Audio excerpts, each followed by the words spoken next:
Hi guys, welcome to another episode of The Crazy World We Die In. Today we're going to talk about the recent sad passing of Quincy Jones. So guys, if this is the first time you've been on my channel, welcome, and if you've been here before, welcome back. Now, Quincy Jones, where do I start? There's so much about the man that I could talk about, but I think I just want to start off this video by paying my respects to one of the greatest music producers this world has ever seen. I mean, this is a man who had a 70-year career. He was a producer, he was a songwriter, a composer, a music arranger. The guy had it all, and it is a sad, sad time that he is no longer with us. Now, I've looked at Quincy Jones's life and there is so much that I could talk about, so I'm going to try and condense it in this video. I'm not going to dwell too much on his early life. I will talk about some of the more popular things that he's done in his life and why people will remember him or know his name. So I'm going to talk about the 1960s and I'm going to talk about Frank Sinatra. Now everybody knows Frank Sinatra, megastar at the time. He's got some really popular songs. Personally for me, I love the song My Way. I think it is a brilliant song. Right, Frank Sinatra. So one of Frank Sinatra's most popular songs is Fly Me to the Moon. And actually, I think that song was actually used when Neil Armstrong stepped on the moon. Fly Me to the Moon was arranged by Quincy Jones. So Quincy Jones added his touch to the song, and what he done certainly worked because that became one of Frank Sinatra's more popular songs. And he actually worked with Frank Sinatra over a number of years on a number of different projects. Other notable people that Quincy Jones has worked with included Donna Summer, Aretha Franklin, and Sammy Davis Jr. And I think it's interesting to note that Quincy's sort of touch, his influence, didn't just stay with songs. He was also involved in film. So one of the first films that he composed music for was In the Heat of the Night, which is the film with Sidney Poitier. In 1964, Quincy Jones became the vice president of Mercury Records, which was quite an achievement. So like I said at the beginning of the video, I think it's clear to see that there's so much that I could go into when I talk about Quincy Jones. But one of the things that I'm going to concentrate on, because it's something which is relevant to me, is his relationship with Michael Jackson. Now, as a kid growing up, and I've done a video on Michael Jackson before, Michael Jackson was one of my heroes. I grew up on the Bad album, and Quincy Jones was involved in 3 albums. So the 3 albums that he was involved in were Off the Wall, Thriller, and Bad. So I'm sure you don't, but if you do need a reminder of how great these albums were, these were some of the songs that were on some of these albums. So Off the Wall, you had Rock With You, She's Out of My Life, Don't Stop Till You Get Enough, brilliant album. Thriller, need I say anymore, the best-selling album in the world. Thriller, Beat It, Billie Jean. I mean, you could say any song of that album, but the album Thriller, absolutely brilliant. And then you got the Bad album, so you got the title track Bad, Smooth Criminal, I Just Can't Stop Loving You, Dirty Diana, very good album as well. And for me, I think those are Michael Jackson's best pieces of work. And it's funny because those 3 pieces of work are the 3 albums that had involvement with Quincy Jones. So again, I think it just shows, you know, he's got the Midas touch, his influence. When he touches something like that, he makes it great. And I think you could certainly say without a shadow of a doubt, if it wasn't for Quincy Jones, those albums would not have had the success.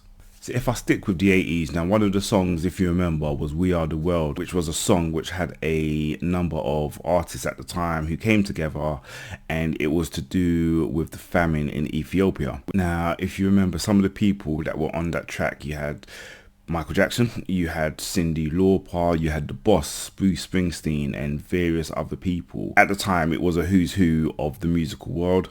It was a very popular song, and the person that was involved in arranging that was Quincy Jones. No surprise there, the guy is a genius. And then sticking on the theme of Michael Jackson, if you remember The Wiz, which starred Michael Jackson and Diana Ross, it was a story based on The Wizard of Oz. That was where Quincy Jones and Michael Jackson first met. Now, Quincy Jones produced The Wiz, so it was from that initial meeting where Michael has explained to Quincy that he needed a producer to produce his next album, which at the time was going to be Off the Wall. And he asked Quincy for recommendations. Quincy, I'm not sure if he gave him any names, but ultimately he said that he would do it, and Michael agreed, and yep, Off the Wall was created. So since reading up on Quincy, there's so many things that I've learned. The amount of things that he was involved in, I think, is truly outstanding. So if we talk about the man Quincy, and we talk about him as a person. So what do we know about Quincy? So we know that he was heavily involved in music. I'm not going to go too much into his childhood, but one of the things that I learned is that he witnessed his mother being sadly taken away to a mental institution. I also learned that at one point he was very close friends with Ray Charles, and through that friendship they got involved in music. They also got involved in other stuff. So at one point when Quincy was 14 years old, he got involved in drugs. It was only for 4 to 5 months before he kicked the habit, so that was certainly a good thing. Now Quincy was a very talented trumpet player. So one of the things that I learned is that in one of Elvis Presley's early gigs, Quincy Jones would actually play the trumpet as part of that band. I didn't know that, but I only learned that when I read up about him. Another thing that I learned about Quincy Jones is that he never learned how to drive a car. And the reason for that is that when he was 14, he witnessed a road traffic accident. And this road traffic accident traumatized him so much that he never drove a car. In 1974, Quincy suffered a brain aneurysm, and as a result of this, at one point he was only given a 1% chance to live. Family and friends were so concerned that they decided to arrange a memorial for him, and I found this quite interesting, is that he actually attended his own memorial. It was reported that he had a medical team with him, and the reason being is that it was believed that he may become so excited that this could affect him. One of the results of this medical issue was that he was told that he could no longer play the trumpet, and I believe at one point he carried on playing the trumpet. He had another scare and he decided that he needed to stop because it was believed that it could dislodge a chip in his brain. Now, one of the things that I discovered and I found really interesting about Quincy Jones was the Sharon Tate incident. Now, if you are not familiar with the incident, I would suggest that you first of all read it up. It is really, really interesting. Because of the nature of the incident, I can't say too much. But Sharon Tate was a Hollywood actress, very popular, and on August the 9th, 1969, sadly there was an incident at her home. At the time, Sharon Tate was 8.5 months pregnant. Now, the incident at her home was her and 4 friends, and sadly all 5 passed away.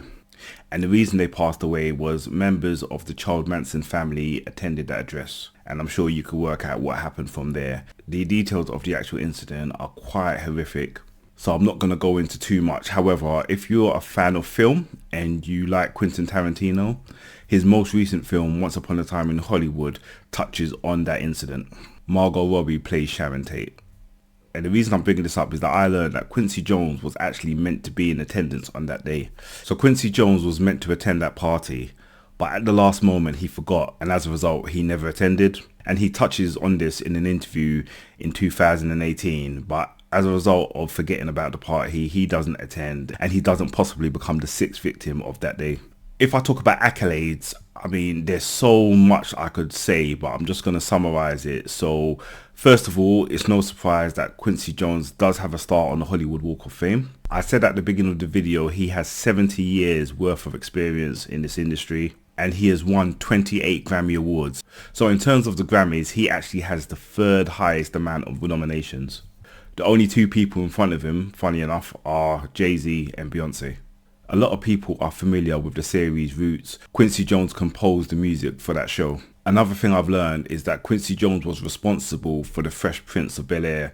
Now, we all remember Fresh Prince of Bel-Air, Will Smith. It was actually Quincy Jones who produced that show, and he was responsible for giving Will Smith his break. So again, without no Quincy Jones, there wouldn't be Fresh Prince of Bel-Air.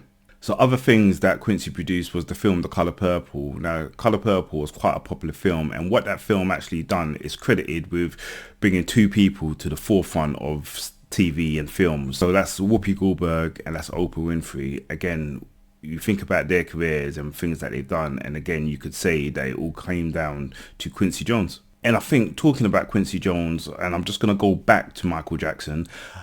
So I mentioned that he produced 3 of Michael Jackson's albums. Now the next album after Bad was Dangerous, and if you remember, that was produced mostly by Teddy Riley, and it was Quincy Jones who actually told Michael he needed to find a different producer to update his music, and he recommended Teddy Riley to Michael Jackson. Again, guys, there's so much more I could say about Quincy Jones, but I just wanted to make this brief video just to say it's a really sad day that he is no longer with us. Rest in peace. And guys, if you enjoy this content, please press that like button, please subscribe, If you have any comments to make, please put them in the comment section, and I'll see you on the next episode of The Crazy World We Die In. Take care.